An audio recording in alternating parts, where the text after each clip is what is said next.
আমরা যে কাজ করতে চাই সেই কাজের দায়িত্ব ভার অর্পণ করতে হবে কোথায়? সদা প্রভুর উপরে। প্রার্থনা করে আমরা বলি না, প্রভু তুমি আমার এই কাজের ভার নাও, আমি এই কাজ করতে যাচ্ছি। নাহলে চিন্তা করো, আমার নাম স্বপন কুমার মণ্ডল, আমি একজন বাঙালি ছেলে, আমি মালদায় থাকি, প্রভুর সেবা কাজ করতে কোথায় চলে যাচ্ছি? পৃথিবীর মধ্যে একটা জাতি আছে টোটো। টোটো নাম শুনেছ? সবাই টোটো চড়ে, কেউ টোটো জানে না।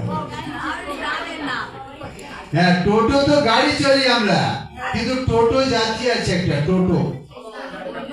সারা পৃথিবীতে একটা জায়গায় আছে, জলপাইগুড়িতে, বুঝতে পেরেছো? টোটো পাড়া বলে, বীরপাড়া থেকে।